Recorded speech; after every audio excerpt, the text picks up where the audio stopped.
Après cette journée d'aujourd'hui, là, franchement, je suis trop fatigué. Oh, j'ai trop envie de me détendre. Qu'est-ce que vous en pensez? C'est une bonne idée. Hein. Qu'on sorte un peu en famille. Qu'est-ce que tu en dis, mon? Ouais, j'ai surtout envie d'aller à Sini, je sais pas. Qu'est-ce que vous en dites? C'est une bonne idée. À Sini, non? Ouais, ouais, c'est bien, c'est bien. Moi, qu'est-ce que tu en dis? Ouais, c'est pas une Il villa. n'y a pas de problème, mais attendons voir le programme de votre papa d'abord. Ah bon? Okay. D'accord. S'il vient, on va lui en parler. Ah, papa. Hello. Tu es là? Comment vous allez? Ouais, ça va. La famille au grand complet? Ouais, le père. Papa. Ça va? Le père choc. On dit quoi? Ouais, papa, on voulait sortir aujourd'hui, là. Franchement, après le culte, on est fatigué. On veut vraiment se détendre. Ouais. Est-ce que tu peux vraiment faire ton possible pour qu'on puisse aller à Sini aujourd'hui? Franchement. Il n'y a pas de souci. Ah, donc c'est OK alors. Ah, c'est super, je crois. Il n'y a pas de problème. Excusez-moi, là. Après, on peut faire resto. Hein. Il y a l'eau. Oui, comment vous allez? Je pense que ça va. Ça ne peut pas attendre? Ah là, il y a un souci. Ah bon? Oui, il y a le feu qui brûle dans un foyer. Oh là là. Et en tant que conseiller matrimonial, il faut que j'aille vraiment rapidement pour sauver la situation. Tu ne vas pas rater la sortie en famille? Bon, là. Papa, ça fait très longtemps qu'on n'est pas sorti comme ça, tu sais très bien. Ouais, mais il faut que je négocie. Je suis en train de négocier. Il faut que je sauve la situation. Ça ne peut pas se faire après notre sortie. Non, c'est un peu compliqué. Aller dans la soirée. Je pense qu'on devrait nous... On veut passer du temps avec toi. Oui, mais vous savez, vraiment, il faut que je parte. D'accord. Mais ça tient dans le rendez-vous chez Caroline, tu n'annules pas. Surtout ça. Surtout pas. Surtout pas. Ouais, chez Caroline. Là, s'il va, il n'y a pas de souci. D'accord. Ça, je vous promets. Ok, ça marche. Ok. En tout cas, tout à l'heure. D'accord. Dieu vous garde. Au moins, on a pu avoir quelque chose. Bien sûr. Dans un monde où les responsabilités professionnelles, les engagements spirituels et les devoirs familiaux se croisent sans cesse, il est souvent difficile de trouver un bel équilibre. Comment éviter que l'un ne prenne le dessus sur les autres? Comment préserver l'harmonie au sein du foyer tout en poursuivant sa mission et ses ambitions? La famille Kwame est là. Elle nous en parlera dans quelques instants. Nous partagerons leur belle expérience. Bienvenue chez Caroline. Bienvenue dans Escale familiale.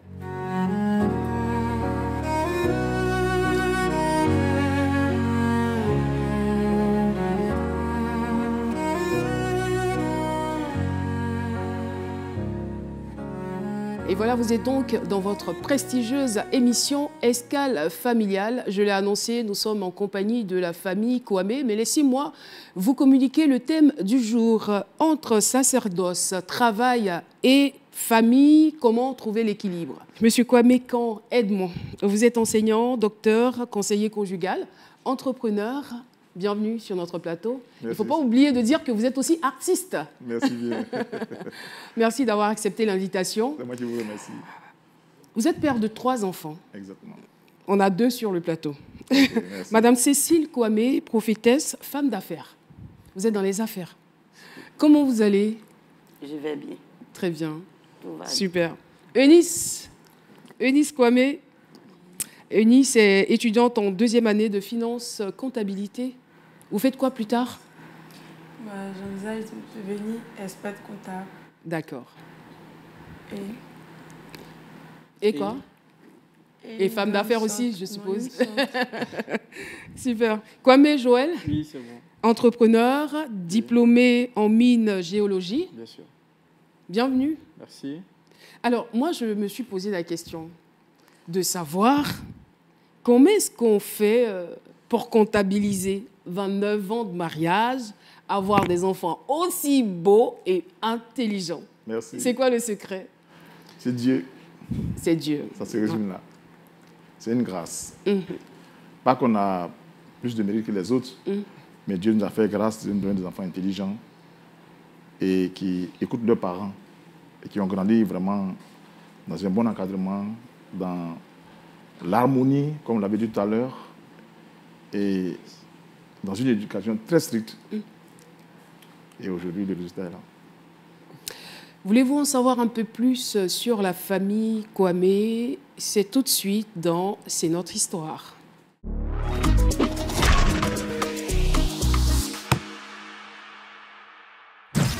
Alors, je vais m'adresser tout de suite au père de famille. Oui. Comment la passion pour ce métier, conseiller conjugal, est née? Alors, il faut dire que c'est vraiment une vocation. Parce que elle-même, elle est issue d'une famille de conseillers conjugaux. Votre épouse? Oui. D'accord. Et il faut dire que bon, en tant qu'économiste au départ, j'ai commencé à progresser, j'ai commencé à faire des recherches et des études pour voir comment les familles fonctionnaient.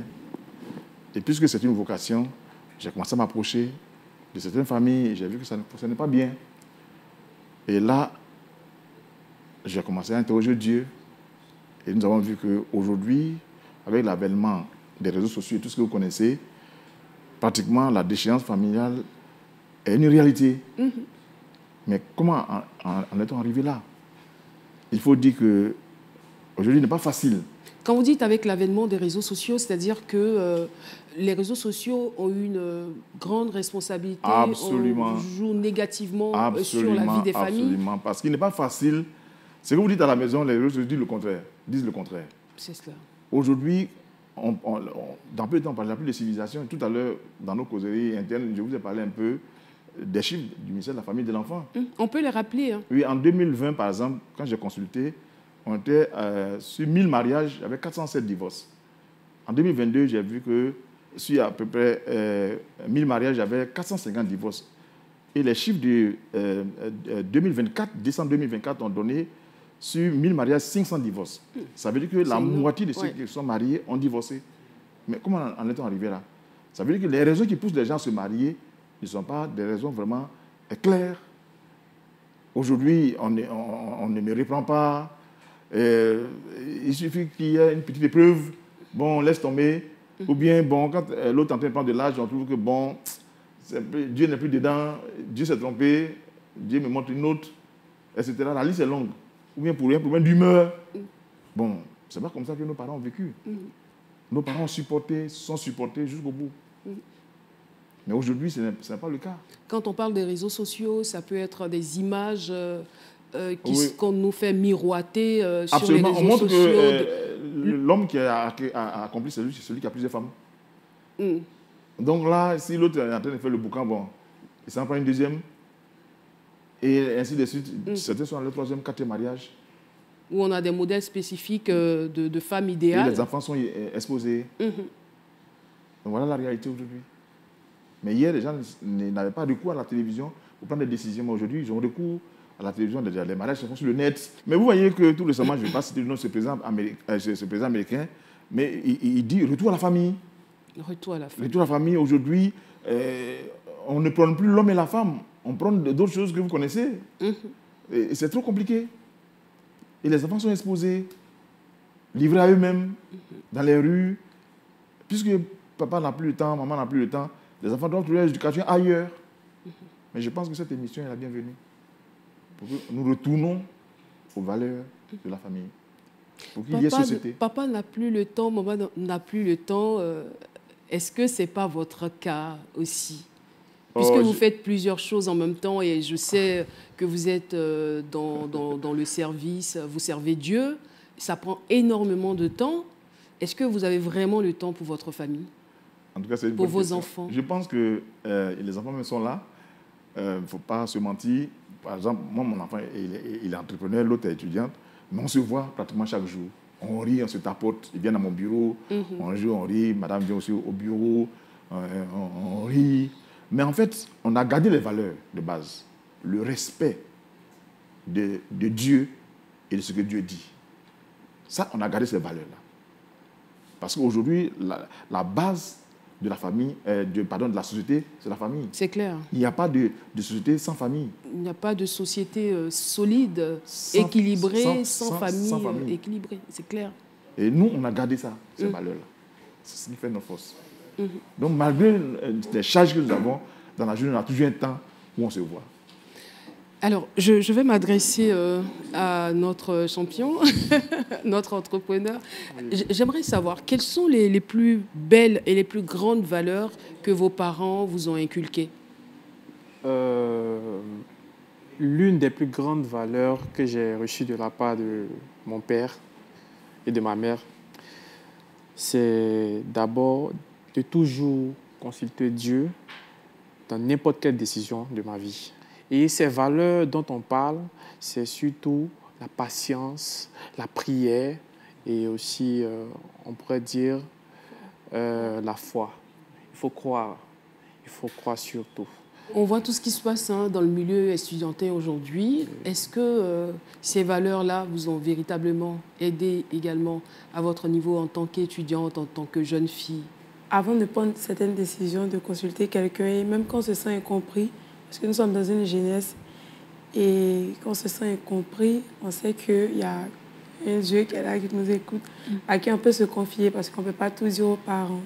Donc, je pense que ces valeurs-là, les valeurs de Dieu, bien sûr, sont très importantes pour les enfants. Ça m'a beaucoup aidée. Madame Kwame, quelles sont les méthodes que vous utilisez? Parce que je suppose que vous accompagnez très souvent votre époux dans cette mission de conseiller conjugal. Quelles sont les méthodes que vous mettez en place pour atteindre vos objectifs? Bon, d'abord, il faut planifier le temps. En tant que pasteur sur l'église, je rencontre beaucoup de couples. Dans un couple, il y a toujours des hauts et des bas. D'accord. Voilà. Il faut pouvoir énumérer le problème. Il faut reconnaître le problème qui est en train de vous déchirer. Et puis, il faut trouver un temps pour écouter, pour s'écouter. La première solution, ce n'est pas de se séparer. Il faut s'asseoir, il faut discuter, il faut communiquer beaucoup. Nous, notre couple, on communique beaucoup. Quel que soit le travail qu'il a fait, il va aller jusqu'à il rentrera à la maison. Le premier jour, on peut ne pas trouver la solution au problème. Au problème, mais bon, on est dessus, on travaille dessus.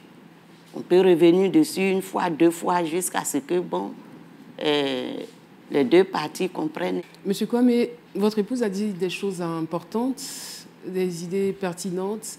Elle a parlé de planification, donc il faut savoir gérer son temps. C'est très important, surtout aujourd'hui, on a l'impression que le temps est accéléré. On doit se donner le temps.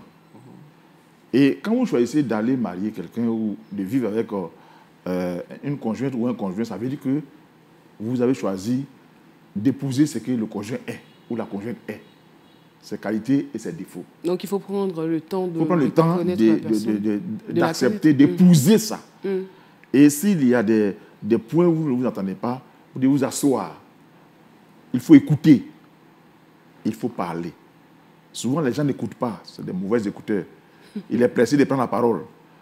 Et souvent, ce que l'autre a dit n'a pas entendu. Et le même problème persiste. Pourquoi? Parce qu'il n'y a pas eu de communication. Parce que dans la science de la communication, il y a un écouteur et il y a quelqu'un qui parle. Et puis, il y a le feedback. C'est clair. Où on voit, est-ce qu'on s'est entendu? Oui. Et en ce moment précis, on avance. Mais si on fait qu'il n'y a rien eu et qu'on bande la plaie, mais ça pourrit. Mais un matin, les voisins, ça sentit les voisins. Bon, et nous, vraiment, c'est très compliqué d'aller dormir quand il y a une situation. On va, quelle que soit l'heure, on va régler le problème là. Est-ce que ça a été toujours comme ça, oui, depuis que vous êtes mariés, ou c'est au fil du temps que vous vous êtes imposé cette règle? Dès le départ, on s'est imposé la communication. Et c'est ce qui a fait de nous des conseillers conjugaux aujourd'hui. Puisqu'on a fait une formation dans le domaine, elle est issue de là-bas, moi je suis formateur, et nous encadrons, les gens nous appellent, on donne des conférences. Ça peut être des églises, ça peut être dans tel milieu, mais en tout cas, on a parcouru pratiquement presque toutes les églises de Côte d'Ivoire, toutes les grandes communautés, où on nous invite pour enseigner sur les familles et les couples. On a commencé depuis 96, 94, 96, ça fait 31 ans que nous exerçons ça. Y a-t-il une différence entre l'amour et le désir de vivre ensemble? Oui. L'amour, ça c'est le don que Dieu nous fait. De voir l'autre et remplir nos critères. Et l'amour se développe progressivement par le contact. Mais le désir, c'est une décision qu'on prend. De ne pas relâcher quelles que soient les difficultés. Mais l'amour est là pour couvrir. Parce que l'amour ne périt pas. Donc c'est ce fil de Dieu qui est là, qui fait que le foyer tient. Même si ça ne va pas, le bagage ne sort pas. C'est très bien, j'adore cette phrase, bagage ne sort pas. Alors, dans les couples où les bagages sont mis dehors, pour rebondir là-dessus, c'est quoi le véritable problème? C'est l'immaturité. L'immaturité. Oui. C'est-à-dire que les gens ils ne veulent pas être formés. Parce que les gens pensent que les épreuves viennent pour tuer. Non. Les épreuves, c'est l'école de Dieu pour former le caractère, pour enlever tout ce qui est caprice, pour vivre la réalité du mariage. Est-ce que vous êtes en train de nous dire qu'avant d'entrer dans le mariage, il faut absolument une formation de base? Absolument. Dans les fiançailles, si vous n'êtes pas passé par une formation, la réalité vous attend. Quelqu'un pourrait dire que si vous n'écoutez pas ce que les gens vous disent, la société la réalité va vous former. Donc, il faut absolument que les candidats au mariage comprennent que le mariage n'est pas juste un balcon romantique, mais c'est un champ de combat. Un champ de combat. Et d'épreuves. Ça fait peur. Ça ne fait pas peur. C'est un champ de combat parce que vous avez un adversaire. Votre épouse n'est pas votre adversaire, votre époux n'est pas votre adversaire. Mais il y a une force invisible qui est là et qui tempête pour vous pousser à voir le défaut de l'autre. Parce que cette force invisible-là, elle est consciente de la puissance qu'il y a entre deux personnes qui se mettent Absolument. ensemble. C'est pour ça qu'il faut Dieu pour vaincre cette force invisible. Et quand vous avez des valeurs et vous croyez en Dieu, cette force invisible, vous l'avez déjà vaincue.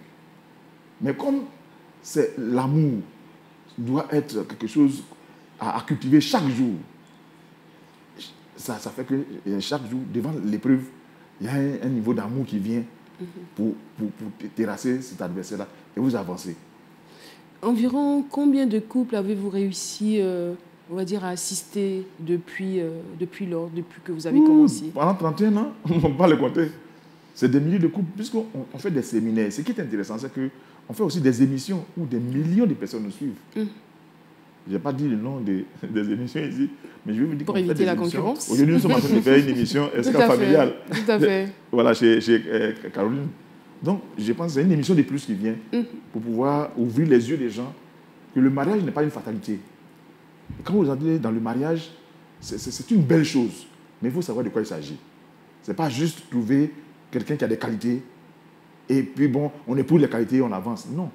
Vous êtes trouver quelqu'un qui a des défauts aussi. Et ce que vous reprochez à l'autre, vous-même, la minute que vous allez commettre la même erreur. Donc, il faut se pardonner, il faut tolérer. Et l'amour englobe tout cela. L'amour pardonne tout, l'amour croit tout, l'amour espère tout, l'amour ne périt jamais. L'amour ne périt jamais. Madame Kwame, quels sont vos rapports avec vos enfants? Quel genre de rapport vous entretenez avec eux? J'ai de très bons rapports avec mes enfants. Joël confirme? Bien sûr, on est tout le temps ensemble. Une complicité même. Moi, je confirme. Moi, je confirme. J'ai l'impression que... Si. Pardon, Eunice, exprime-toi. Attends, on va redonner la parole à maman. Eunice, dis-nous, casse les papos. Bon, moi, je trouve que maman est plus proche de son fils. Elle est beaucoup plus proche de Joël? Ouais, peut-être parce que c'est le grand garçon. Et il est peut-être à l'âge de se marier et tout. Donc, elle se rapproche plus de lui, lui donner des conseils et tout. Mais Et toi? moi, je me sens un peu... Toi, tu es proche de moi. Elle est plus proche de moi parce qu'en fait, souvent, je l'aide aussi dans ses études. Et c'est comme ça, c'est le plus et moins. Voilà, je l'aide beaucoup. S'ils étaient plus petits, on aurait parlé de complexe d'Oedipe, mais à cet âge-là, bon, ça arrive. Hein. Mais, donc, c'est équilibré. Hein. Ouais. C'est équilibré. Joël, beaucoup plus proche de sa maman, et puis Eunice est la meilleure amie de son père. Parce qu'elle veut me ressembler, parce que moi, j'étais meilleur à l'école, j'étais bon. Ok. Pas me lancer des fleurs, mais en tout cas, elle sait de quoi je parle. Ils ont des défauts, forcément. Quel est le plus grand défaut de Joël? Maman, je m'adresse à maman. Il est un peu négligent. C'est tout. Voilà. C'est ce que j'ai remarqué. Il est un peu négligent et il peut s'asseoir là, se lever, et puis Laisser bon, son il téléphone. oublie son portefeuille, hein, il oublie tout. Et c'est 10h, 18h après, il vient. Ah, maman, tu n'as pas vu. Et c'est moi qui suis censée trouver pour lui remettre. Ce côté-là, bon, ça, ce qui fait qu'il perd beaucoup de choses. Comment est-ce qu'on pourrait évaluer le taux de réussite, on va dire, de vos interventions dans les familles? Ah oui, vraiment, j'ai tout à l'heure contacté une famille qui était séparée, ça fait 5 ans. Et avec notre travail, le monsieur est revenu. Séparés pendant 5 ans. Oui. Le monsieur est parti, il ne voulait plus. La maman a suivi une de mes émissions. La corde à 3 filles, elle est venue vers moi. Elle a dit, ah, j'ai suivi votre émission, vraiment, je sais que vous pouvez m'aider. Je lui ai dit, est-ce que vous voulez toujours, vous avez toujours votre mari? Elle a dit oui. Est-ce que vous avez le désir de le conquérir? Elle a dit oui. Il n'y a pas de souci, il va revenir. On a mis les prières en dessous, le monsieur est revenu après 5 ans. Il est rentré comme si de rien n'était. Il y a plusieurs familles comme ça. Maman, elle peut témoigner. Oh, il y a des familles où il n'y avait même pas d'enfants. Ils nous ont contactés. Et quand il n'y a pas d'enfants, vous savez ce que ça signifie. Bon, on les a aidés aujourd'hui. D'autres ont 5 enfants, d'autres ont 6 enfants par les prières. Et la paix, l'harmonie est revenue. Et en tout cas, franchement, la grâce que Dieu nous a fait, c'est que, quelle que soit la complication, si on met notre main dedans, Dieu fait le miracle. Oui, la famille séparée pendant 5 ans, ça m'intéresse. Ça m'intéresse vraiment. Oui. Je veux dire, le motif devait être grave. Si ils ont réussi, 5 ans, c'est pas 5 mois. C'est qu'il y avait le monsieur a pris une jeune fille et puis il est parti. Il faut expliquer un peu. Un cas d'infidélité. La jeune fille est partie. Mais attends, justement, j'aimerais qu'on en parle. Parce que dans mon entourage, je me suis rendu compte que c'est un cas qui est répété. Oui. C'est-à-dire que je connais des dames qui avaient une vie harmonieuse avec leur conjoint, avec leur époux. Oui. Ils ont vécu, ils ont eu des enfants. Et puis, du jour au lendemain, on ne reconnaît plus le monsieur. Il va refaire sa vie avec une jeune fille. C'est dû à quoi? Comment est-ce qu'on peut expliquer cela? Vous savez, on est amis. On a des bases. Elle le sait, on a des bases sur lesquelles on s'entend. Et on respecte ces bases. Mais le moment où je suis, ce n'est pas possible. Même le divorce, ça ne peut pas effleurer mon esprit. Ce n'est pas possible. Parce que j'ai pris des engagements vis-à-vis de Dieu et vis-à-vis d'elle. Et que je respecterai jusqu'au bout. Qu'est-ce qu'il y a? Donc, il y a la crainte qu'on a de Dieu. C'est très important. Parce qu'une fois que vous savez que vous avez des comptes à rendre à quelqu'un, vous ne pouvez pas vous lever du matin, du jour au lendemain pour dire, bon, je ne vais plus. Ah non, c'est trop facile. Mais si vous avez ces valeurs-là, et là, on revient encore aux valeurs de la famille. C'est cela. Quand vous avez décidé de respecter les valeurs de la famille et que vous vous en tenez, vous irez jusqu'au bout, même 100 ans, avec les cheveux blancs. J'aimerais que vous puissiez donner des conseils pratiques à des couples qui nous regardent en ce moment, qui se disent ça ne va pas, on va se séparer. Ok. Je voudrais m'adresser à tous ceux qui nous suivent et qui suivent cette émission d'Escale familiale, de dire que le mariage, c'est quelque chose de beau. Mais ce n'est pas quelque chose de facile. C'est comme, par exemple, vouloir acquérir une maison. Vous allez acheter un terrain. Mais souvent, même là, peut-être le terrain a été vendu à 2 personnes. Mais vous allez lutter pour avoir, parce que vous avez mis votre argent dedans. Et si vous persévérez, même qu'il y ait des procès ou pas, vous allez construire votre maison jusqu'au bout. Il faut être déterminé. Si le fondement de votre mariage, c'est l'amour, et si vous croyez qu'il y a Dieu dans votre affaire, je pense que la première personne à honorer, c'est Dieu. Quand vous avez des difficultés, adressez-vous à Dieu. La parole de Dieu dit que la corde à 3 fils ne seront pas facilement. Donc, puisque 2 valent mieux qu'un, il est mieux d'avancer ensemble et de résoudre des problèmes avec Dieu que d'abandonner. Vous dites que bon, je vais aller prendre une autre. Mais vous ne connaissez pas ses défauts. En pensant que l'autre a plus de défauts, vous allez aller tomber sur un autre problème. Vous allez dire, ah, celle-là, elle est sorcière. Après, vous allez tomber sur une troisième. Ah, celle-là, elle me maraboute. Ainsi de suite, vous allez aller faire... Non. Gardez celle que Dieu vous a donnée. et aller jusqu'au bout. Il y a des grâces à l'attacher, n'est-ce pas, à la fidélité et à la persévérance. Merci beaucoup, merci infiniment pour tous ces conseils, M. Kwame. Merci à la famille. On est là, hein? Ce n'est pas terminé. L'émission n'est pas terminée. Nous changeons de cadence. Et cette fois-ci, le fauteuil... Blanc. Le fauteuil... Blanc.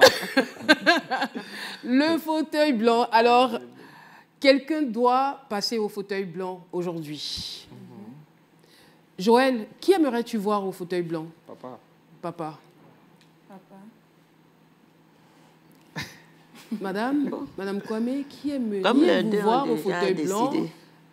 Papa n'a qu'à passer. Vous voulez que papa passe au fauteuil blanc? Est-ce que vous avez des questions croustillantes, épicées à lui poser? Parce que c'est ça le principe, ce que vous n'avez jamais osé lui dire. Des questions que vous n'avez pas eu le courage, je m'adresse à Joël et Eunice. Ici, tous les papeaux sont cassés. Et vous, M. Kwame, qui souhaiteriez-vous voir au fauteuil blanc? Mais moi, je me jette dans l'eau. Vous jetez à l'eau. C'est un bon père de famille. C'est parti pour le fauteuil blanc.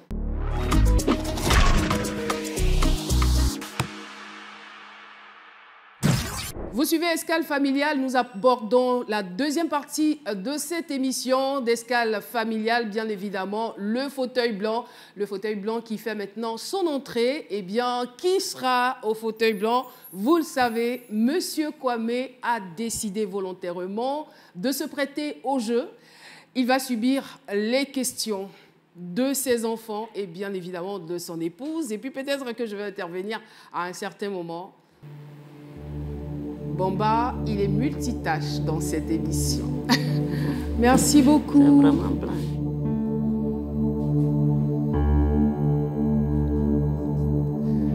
Monsieur Kwame, OK. il est tout à vous le fauteuil. OK. On va commencer avec vous, D'accord. Joël. Ok, moi j'ai une question. C'est pourquoi tu n'aimes pas écouter ou bien accepter simplement quand on te fait des reproches? Pourquoi tu aimes tout le temps vouloir te justifier? Tout simplement accepter. Merci. Nul n'est censé vivre sans défaut, comme on le dit. J'ai mes forces et j'ai mes faiblesses. Donc, ce n'est pas facile quand vous êtes un leader de notre rang que des gens que vous avez enseignés hier viennent vouloir vous faire des reproches. Souvent, la première réaction n'est pas « oui, j'ai compris ». C'est de dire que toi-même, il faut te revoir d'abord avant de faire des reproches. Sinon, je pense que je ne suis pas Jésus-Christ. J'ai mes forces et j'ai mes faiblesses. Eunice. J'aimerais savoir, papa, pourquoi souvent tu peux passer du temps dans ta chambre toute une journée sans chercher à me voir. Hein? Mais tu peux sortir carrément, rentrer tard la nuit, et puis tu rentres directement dans la chambre, tu t'enfermes. Tu ne cherches pas à me voir.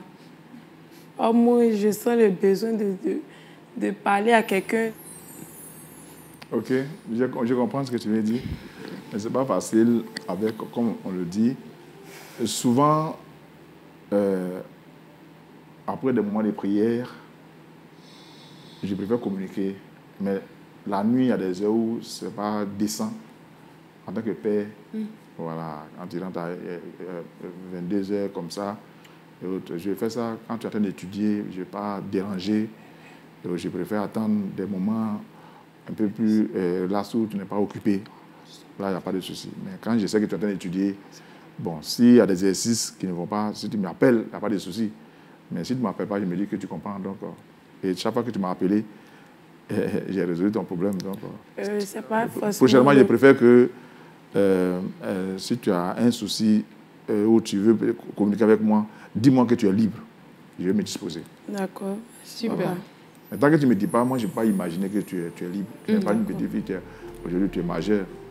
Ce n'est pas comme par le passé où on était obligé de dire si tu as étudié, et tu n'as pas étudié actuellement, on a dépassé ce stade-là. Maintenant que tu es majeur, il faut demander à me rencontrer. Je serai à ta disposition. D'accord. Comme je le fais pour ton grand frère, d'ailleurs. Papa, pourquoi le côté paternel, là, on ne connaît pas trop là-bas les membres de la famille paternelle. Tu ne nous envoies jamais en visite pour les connaître. C'est Ok, dangereux. ça c'est une bonne question. Je pense qu'on va corriger ça cette année. S'il y a des réunions, je vais vous impliquer. On va les saluer. Ça, je vous promets. D'accord.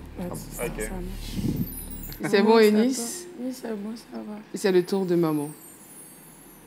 Tiens, tiens, tiens. Moi, je n'ai pas de questions.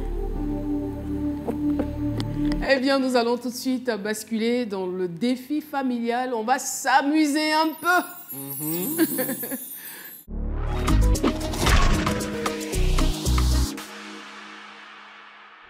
Après la série des questions à suspense, nous sommes dans le défi familial pour tester la solidarité de la famille, solidarité et complicité. On va voir quelque chose. Je vais vérifier si les parents connaissent bien les enfants.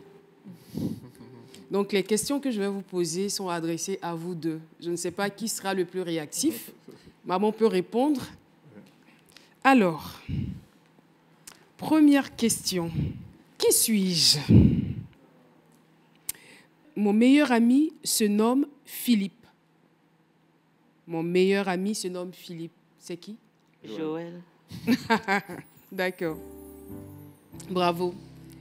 Mon meilleur souvenir remonte au jour des résultats du bac. Papa m'a attendu devant la maison jusqu'à mon retour. J'ai pleuré dans ses bras car touché par son amour. C'est Eunice. C'est mignon. Mon artiste préféré, c'est Damso. Qui suis-je? Mon artiste préféré, c'est Damso. Qui suis-je?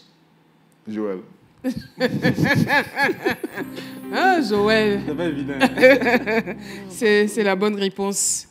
Mon plus gros regret remonte à mon échec à un examen. Joël. Bonne réponse. J'ai quelqu'un dans ma vie. Joël. Joël est fiancé. Mon rêve d'enfant était de devenir pasteur. Joël. Joël. Bonne réponse. Je rêve de devenir artiste chanteuse. Eunice. Bon, Ouais, j'aurais dû m'arrêter à artiste, si je dis chanteuse. C'est normal. J'aime particulièrement la loco au poulet. Eunice, autant pour moi. Eunice. Elle est grosse, elle est contente, elle est contente. Eunice. On va passer donc à la deuxième partie du défi familial. J'ai remarqué que vous êtes chanteur, vous êtes des artistes, vous êtes une famille d'artistes, donc vous allez vous amuser un peu. Il paraît que Joël joue très bien au clavier, Eunice chante, et puis papa également chante. Donc, Elle est lead. Elle est lead. ah, elle est lead vocale, c'est très bien. Alors, Joël va prendre la place de Joanne. Joanne, merci de céder ta place à Joël. Que je vais? Oui, Ok. allez-y. On peut tenir pour faire ou bien on peut... Non, vous pouvez rester sur place. Ok. Vous pouvez rester sur place pour faire le show. Vous voulez un truc doux? Tout dépend de vous. On fait Lâchez-vous. un truc doux. Vous êtes dans l'escale familiale, c'est chez vous, on est à la maison.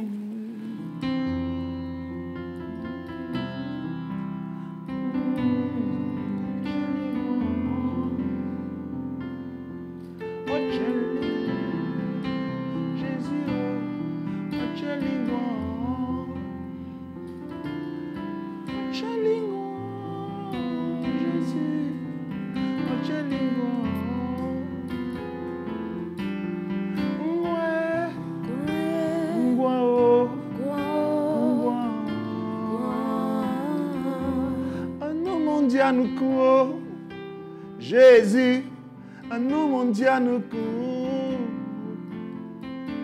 Un nom mondial nous court. Jésus, un nom mondial nous court.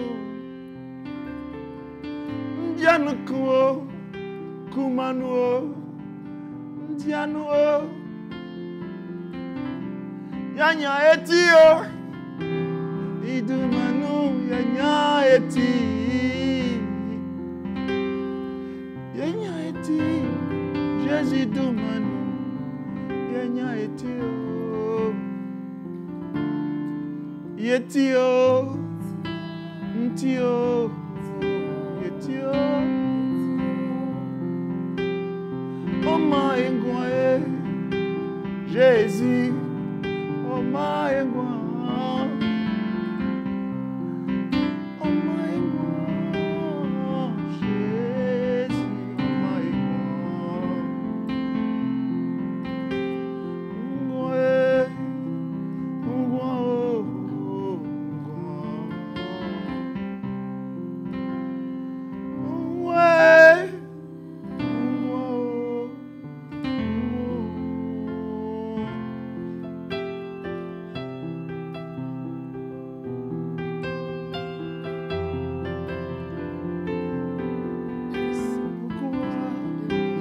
Cherchez-vous le ressusciter parmi les morts. Pourquoi cherchez-vous le ressusciter parmi les morts? Il n'est point dans le tombeau. Jésus-Christ a vaincu la mort. Il n'est point dans le tombeau. Jésus-Christ a vaincu la mort.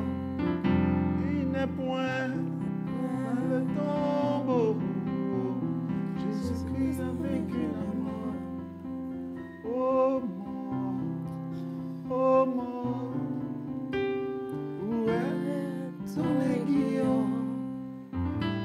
Oh mort, oh mort, où est ton roi? Oh mort, oh mort. Où est ton aiguillon? Bravo. Je peux faire un petit duo avec Eunice. Constance, je puis tout. Ouais, c'est Tout ce que j'ai fait de moi-même a échoué. Allez-y. Les projets que j'ai forgés ont foiré. Car manquer de ta faveur, Seigneur, c'est avancer sûrement vers le malheur. Oh, oh. Si ce n'est pas ta grâce, Seigneur, comment aurais-je la victoire? Si ce n'est pas ta grâce, Seigneur, comment serais-je vainqueur? Oh, oh, oh, oh, oh. Je puis tout par celui qui me fortifie. Je puis tout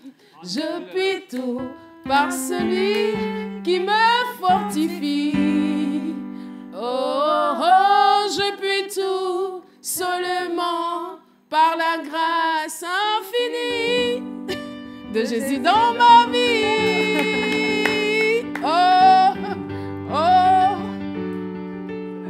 na na na na. Alléluia. Enfin, on a mélangé un peu, mais bon, c'est bon. Merci. Ça va aller. Merci, Joël. Merci beaucoup, Joël. La famille Kwame a relevé tous les défis. Eh bien, nous allons passer à présent à une autre étape. C'est la dernière de cette émission. Elle est plutôt ludique et émotionnelle. C'est la surprise du cœur. C'est parti.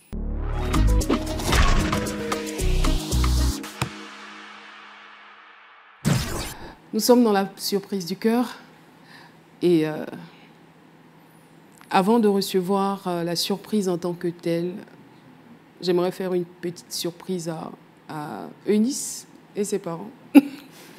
Eunice, tu ne t'y attendais pas, mais je vais te demander d'adresser des paroles de reconnaissance à tes parents. Je sais que tu les aimes énormément, que tu es fier d'eux.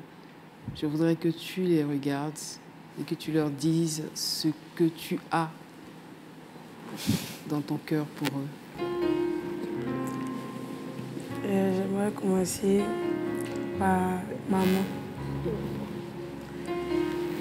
Maman, c'est vrai que quand on parle d'éloges à faire de personnes qui nous inspirent dans la famille, On a tous tendance à dire que c'est papa et tout. Mais j'aimerais que tu saches que tu es le pilier de cette famille. J'aimerais que tu saches que tu es un modèle à copier. Parce que tu es une mère présente pour chacun de tes enfants. Je te dis merci parce que n'importe quel invité va tomber à la maison, il trouve la nourriture. Ce qui fait qu'on est très content d'inviter des gens à la maison parce qu'on sait qu'on va trouver maman toujours propre, clean et accueillante.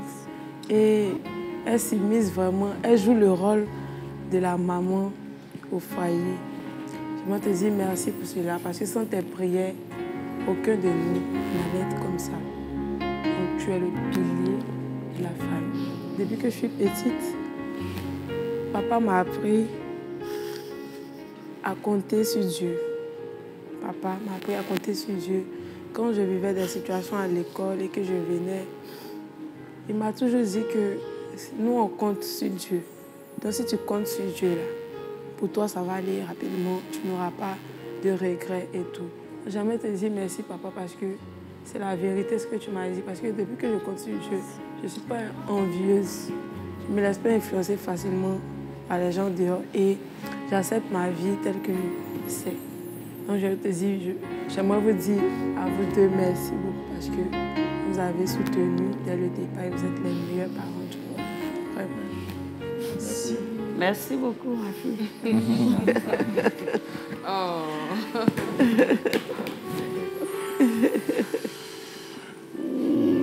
Merci beaucoup. J'aime tellement cette émission. Voir des familles ressoudées, voir des familles qui s'aiment et qui arrivent à se parler. Il y a quelque chose de puissant qui se passe dans cette émission. Amen. Merci. La surprise du cœur, ce n'est pas terminé, comme je le disais. Je vais donc demander à l'équipe de production de faire venir la surprise.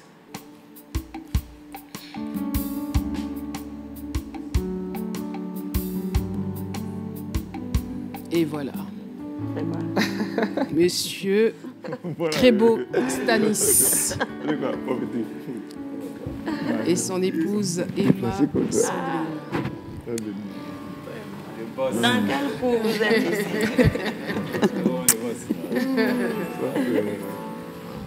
Alors, monsieur et madame, je vais demander à madame de poser le sac. Et monsieur Crébo, vous venez avec madame, vous venez également. Vous positionnez là, devant. Monsieur Crébo, nous vous écoutons. D'abord, je voudrais dire merci à Dieu pour cette grâce qu'il m'accorde, n'est-ce pas, d'être pour une première fois devant les écrans de la télévision. Je voudrais dire merci parce que vraiment, je suis très ému. J'ai connu papa, comme je l'appelle affectueusement, depuis 2012. Et depuis lors, jusqu'au jour d'aujourd'hui, comme vous l'avez dit, il ne m'a jamais laissé tomber. Voilà. Il a beaucoup fait, n'est-ce pas, d'abord dans ma vie et après dans ma vie de couple. Il m'a connu, je ne connaissais pas le Seigneur et il m'a pris, il m'a adopté, j'ai vécu chez lui jusqu'à ce que, aujourd'hui, par la grâce de Dieu, il n'y a même pas encore 2 ans que j'ai pris l'envol parce que mes petits frères, je veux dire, Joël et Ennis sont devenus grands. Il fallait que quelque part, n'est-ce pas, je fonde un foyer avec les conseils qu'il m'a toujours donnés, les prières qui ont suivi. Et aujourd'hui, je suis vraiment honoré d'être en face de lui, n'est-ce pas, pour témoigner de son amour pour moi et de son amour pour mon foyer. Papa,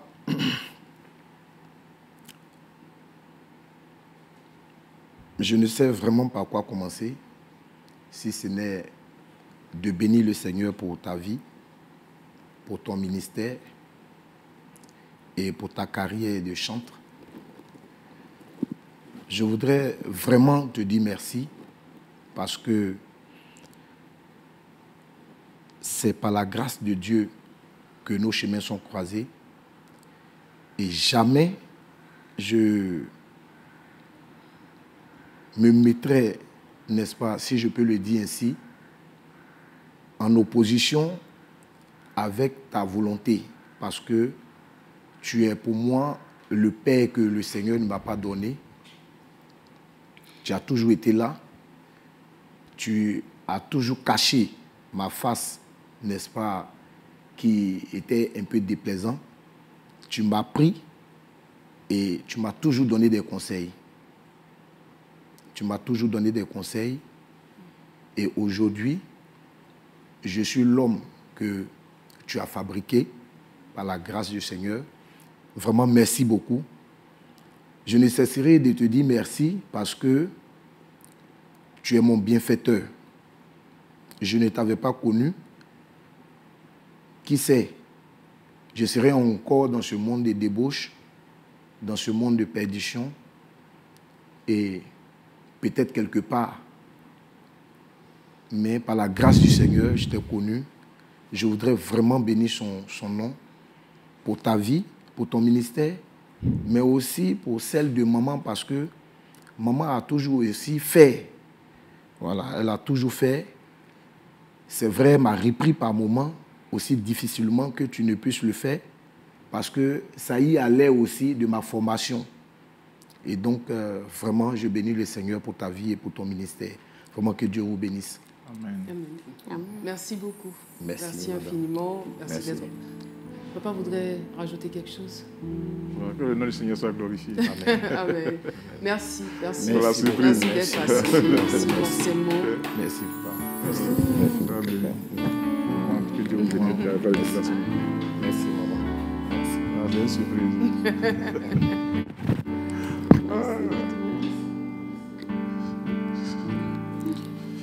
Wow.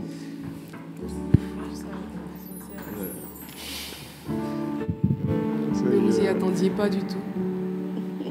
Ouais. My God. Beaucoup de reconnaissance. C'est bien. Ouais. Le travail que vous faites n'est pas vain. Ouais. Vous travaillez à transformer des vies. Ouais. Monsieur Kwame, quels seraient vos derniers mots avant de clore? Je suis vraiment ému et je rends grâce à Dieu pour cette belle émission, Merci. Escale familiale, chez Caroline Da Silva. Il faut dire que je vous suivais de très près à la RTI. C'est aujourd'hui qu'on s'est croisés physiquement. J'ai toujours apprécié vos émissions, votre sincérité, votre amour pour Dieu. Merci. Et aujourd'hui, vous nous avez invités, on a fait connaissance. Et je pense que par votre biais, des couples qui peut-être étaient sur le chemin de la séparation vont se réconcilier. Vraiment, c'est là mon émotion, c'est là qui me touche. Vraiment que le Seigneur vous bénisse. Amen. Et qu'il bénisse votre émission. Amen. Et qu'il vous donne longue vie. Amen. Amen. Merci. Merci beaucoup. Madame Kwame, merci. Je sais que vous n'êtes pas très loquace, mais on a fait une belle émission avec vous. Vraiment, me touche. Vraiment, votre émission me touche. Vraiment que Dieu vous bénisse. Amen. Merci beaucoup.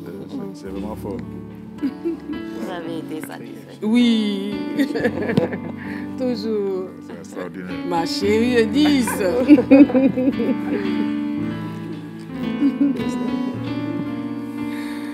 Merci la Gaïa, là. C'est avec un énorme plaisir que j'ai reçu la famille Kwame. Merci beaucoup pour tout ce que vous nous avez apporté dans cette émission et pour ce que vous avez édifié certainement beaucoup de familles qui nous regardent. Et ce qu'on pourrait retenir, c'est que l'équilibre entre sacerdoce, travail et famille est un défi constant, mais pas insurmontable. Cela demande de la discipline, une bonne gestion du temps et surtout la communication avec ses proches. Il est important de retenir que l'équilibre parfait n'existe pas. L'essentiel, c'est de rester à l'écoute des autres et de s'écouter soi-même également. Merci de nous avoir suivis. Escale familiale pour aujourd'hui, c'est terminé. On se donne rendez-vous la semaine prochaine avec une autre famille. Bye bye.